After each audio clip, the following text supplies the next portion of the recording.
now. There we go. Now, you explain that. You see, where we would positively, I think, agree with Omar, that we're leaving all options open. We have to do that. It's a scientifically based investigation. We cannot explain the unusual aerial phenomena, illuminated phenomena, which Omar is referring to there, and we've many reports, including the Army's own film during Operation Blackbird. We cannot explain it. But it isn't evidence, as Pat is saying, that we're looking at alien intelligence. Right. We could be well looking at an interface between our dimension and another. It's very, very difficult. It's very exciting. And there is no question in my mind, this is of the most profound importance. You mentioned there about the Army. What involvement have they got?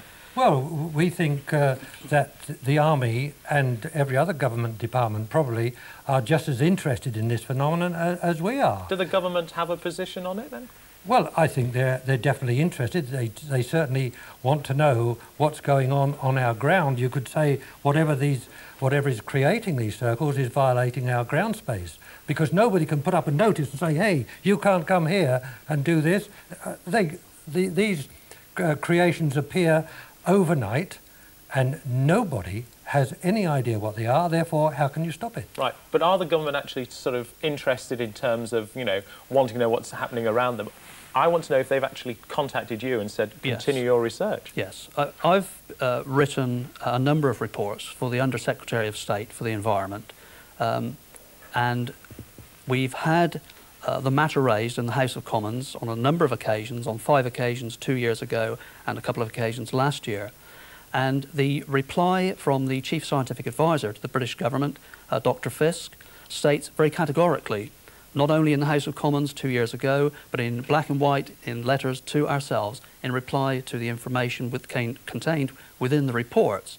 And that is that the government's view on this is that they agree, in fact, with Dr. Terence Meaden, the meteorologist, that we're looking here at a phenomenon created by stationary whirlwinds. We're back to the meteorological thesis here, at work in cereal crops prone to lodging.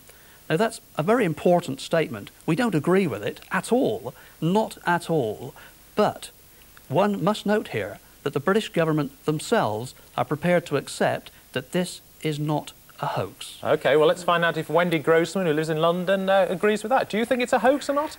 I don't know if I'd call it a hoax. I'd say that we as a race love mysteries. We love to make something complicated when perhaps it can be simple.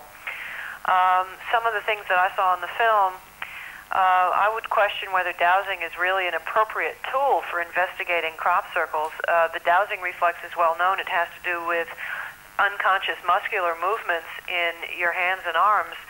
So aren't they really finding an energy? Okay, well, that's I'll pick up on that in a moment, Wendy, but in one short phrase, I mean, you can't deny these patterns, these pictures are quite extraordinary. So are the Sphinx, so are the pyramids, so is Stonehenge. The human race has a long history of developing beautiful, wonderful, extraordinary and very large OK, things. well, let's see what Pat and Colin have to say to that. Well, of course, there are mysteries. This isn't a unique one-off mystery. There are plenty of other mysteries, and it's just a matter of recognising it as a mystery and not trying to write it off.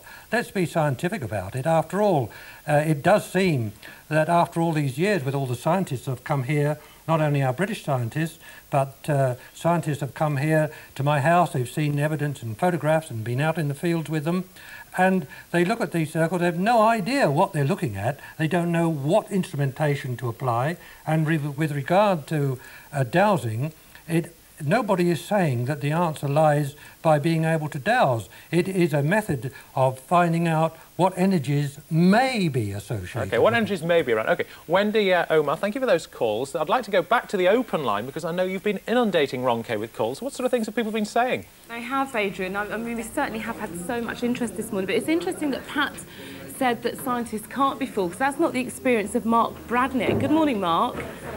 Mark? Hello. Hello, you are there. Now, you managed to fool some scientists with your brother making crop circles, didn't you? Yeah, that's right. How did you actually do it? Well, all we had really was a washing line. Yeah.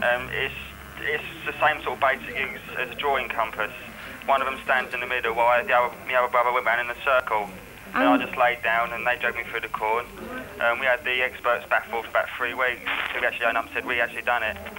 Right, well, can I throw that straight back to Adrian and Pat and Colin, of course? Yeah, I mean, is that plausible? I was going to say, it must infuriate you too. Well, I mean, it infuriates us only in as much as we've limited resources and we have to get down to serious research. If we get nothing else out of this programme, I would plead to the people out there, listen please, don't ignore when it doesn't suit your own situation. Listen to what we're saying. Listen and watch, look at the data. It is not difficult to create a circle. We've done it ourselves. We needed to do so to satisfy ourselves.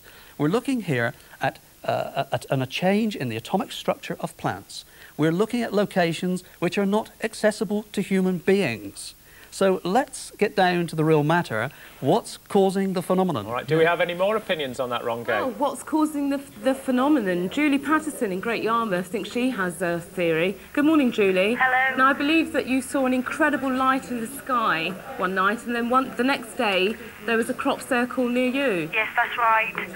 Now, what was the light like? It was actually like a face in the sky, a big round circle with like two eyes and a mouth underneath the circle. Now, Julie, I must say that sounds fairly far-fetched, but I'm going to throw it to Pat and Colin. Is that far-fetched, or could that be a feasible explanation? Until we know the complete answer, everything's feasible. We just don't know. We're willing to accept all your theories and thoughts about this subject, but just because you see a light in the sky, which is another mystery in itself, it doesn't mean to say that until you can tie up that light in the sky with actually seeing it create a circle, that you have positive proof that something came down and created that circle. I think, Adrian, if I could just add to what Pat has said there, we've got very close to it. I have to say this. I only wish we had what the eyes of a heavy goods driver saw 2 years ago at Silbury Hill on film, because we've every reason to believe the guy, a perfectly genuine man indeed, and he did see an amber sphere of light, approximately 30 feet in diameter, actually touch ground level. We've triangulated it most accurately, and we know now for sure that where that object, whatever it was, and we have no idea what it was, touched ground level, we had a new crop circle of a complex kind the following morning. So aerial phenomenon, ground effect, there is a connection. Finally, when will they start appearing this year? Well, last year, it was the last week in April, was the earliest time, but I'd just like to say one thing very quickly. This phenomenon is intelligently controlled, therefore, this year we could have a total blank, or we could have such an escalation, we could have a half-mile pictogram ring. But everybody keep looking out. Certainly. We'd love to hear from them. Thank you both very much indeed for coming in and chatting to me today. Thanks, Adrian. Debbie. Oh, it's such fascinating stuff. I could listen to that all morning.